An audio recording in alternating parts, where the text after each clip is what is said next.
In April 1945, the war had already been lost. But in Berlin, no one was allowed to admit it. The city was surrounded, not by rumors, but by millions of enemy soldiers closing in from every direction. Every night, the ground shook. Every morning, the city looked smaller, burned, broken, suffocating. Civilians ran with nowhere to go. Soldiers fought with nothing left to believe in. And the streets became a maze of ruins and death. On the maps, Berlin was already crossed out. But inside the city, the fighting only grew more desperate. On the maps, Berlin was already crossed out. But inside the city, the fighting only grew more desperate. From the east, the Red Army advanced street by street, not just to win the war, but to end it. The defenders were exhausted, outnumbered, and trapped inside a battle that could not be won. From above, the destruction was undeniable. An entire civilization collapsing in real time. And deep underground, one man refused to see it. While Berlin burned, he still spoke of victory. Interior of the fur bunker, dimly lit underground concrete room, maps on walls, cramped space, sense of isolation and collapse, historically accurate World War II reconstruction. This is the fall of Berlin. As 1945 began, it was clear to anyone paying attention that the war in Europe was approaching its end, even though the cost was still immense. From the west, Allied forces advanced steadily, moving through ruined towns and past people who had lived in fear for far too long. France had been liberated, and with that moment came the realization across Europe that Nazi control was slipping away. During their retreat, German units struggled to hold formation, as every step back brought deeper losses and growing confusion. Inside Germany itself, constant air raids turned industrial cities into familiar landscapes of destruction. Yet the greatest pressure on Berlin was not coming from that direction. In the east, the Soviet Red Army was advancing on a scale never seen before, carrying the experience of years of brutal fighting. Eastern European cities along the path were not simply captured, but ground down by the force of total war. Driven into a corner, German commanders placed their final hopes on a defensive line along the Oder River. Across the water, thousands of Soviet guns were quietly positioned, signaling a battle unlike any Europe had known. At the same time, German civilians began fleeing westward, carrying fear far heavier than anything they could pack. Within the Nazi leadership, orders became increasingly disconnected as the reality of the front lines slipped beyond control. Factories fell silent, fuel supplies vanished, and transportation networks collapsed, making continued resistance nearly impossible. Hunger and exhaustion spread through German society, not as a sudden shock, but as the slow fading of a dying system. And as the fronts closed in from every direction, all of history now pointed toward a single city, Berlin. By the spring of 1945, the decision to end the war was no longer abstract for the Soviet leadership because its cost was written on the faces of millions. In Moscow, Stalin understood that victory was close, but he also knew that every remaining day meant more lives lost on both sides. Years of brutal fighting had hardened the Soviet Union, yet behind the statistics were soldiers who had buried friends and families who waited without certainty. The Red Army now stood at the gates of Germany, carrying not only weapons, but memories of burned villages and destroyed cities left behind. Inside Germany, bombing raids reshaped the rhythm of life, forcing civilians to measure time not by clocks, but by sirens and falling debris.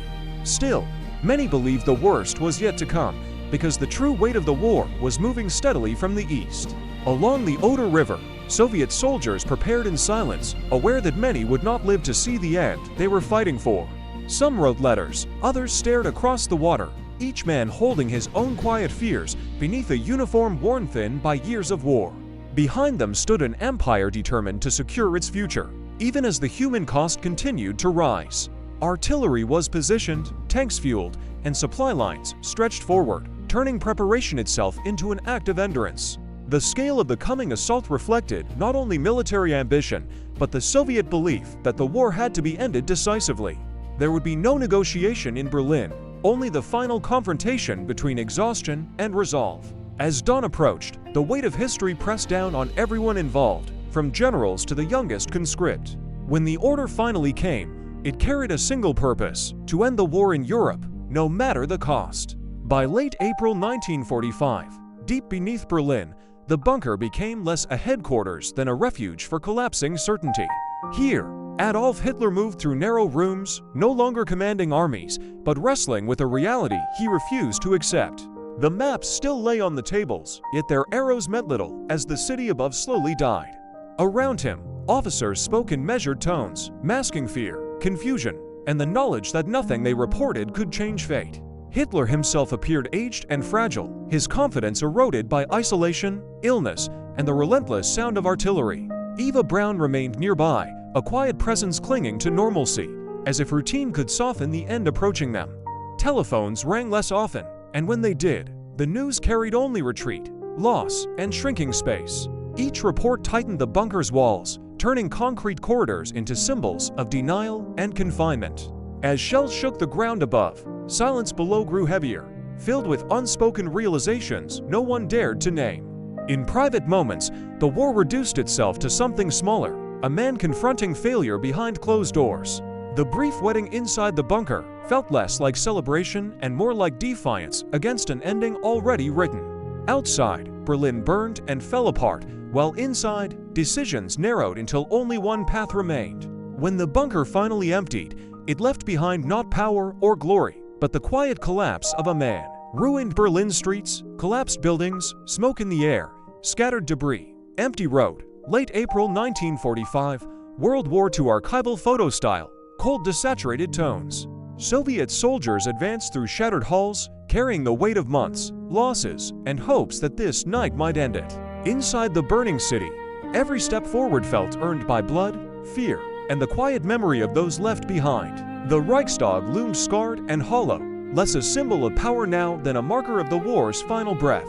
When the red flag rose above the ruins, it did not shout triumph, but whispered that the killing was ending. For the men who climbed and held it, the moment meant survival, memory, and the promise of returning home someday.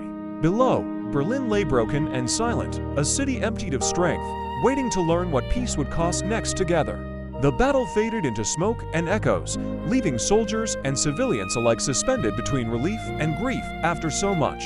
With the flag against the sky, Europe turned a page, carrying scars forward, determined that such nights never return again. When the fighting finally ended, victory did not arrive with celebration, but with silence settling over a city that no longer recognized itself. Berlin stood broken, its streets filled not with soldiers, but with civilians searching for fragments of the lives they once knew. Among the ruins, children wandered with eyes too old for their age, learning loss before they could understand peace. Women sifted through rubble for memories, photographs, or names, while grief lingered in places where homes had stood. Soldiers, too exhausted to cheer, sat quietly, realizing that survival itself had become their only reward. Families moved slowly west and east, carrying everything they owned in their hands, unsure where the future might allow them to stop. The city, once loud with ideology and command, now spoke only through collapsed walls and empty windows. Peace arrived not as relief, but as a question, asking how so much destruction could ever be repaired.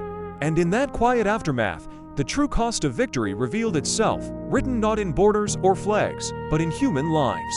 When the guns finally fell silent, the world did not feel victorious, only strangely empty, as if something irreparable had passed forever. Berlin stood still beneath broken skies, its streets remembering footsteps that would never return, its walls holding echoes of fear. For those who survived, peace was not an ending, but a beginning weighed down by memory, loss, and unanswered questions. Cities can be rebuilt, borders can be redrawn, but the quiet wounds carried by people linger far longer than ruins. Children standing in ruined streets of Berlin, wearing oversized coats, somber expressions, historical photo accuracy, cold gray palette. Soldiers returned home carrying silence instead of stories, unsure how to explain what they had seen or endured. The war ended on paper and in speeches, yet inside millions of lives, it continued quietly for decades. History would remember dates and battles, but the true story lived in ordinary moments, forever changed. From the ashes of Berlin, a lesson emerged, fragile and easily forgotten, yet desperately needed by every generation. Power fades, empires fall, but the consequences of choices echo long after leaders disappear from history. And as we look back, the question remains not how wars are won, but how humanity chooses never to repeat them.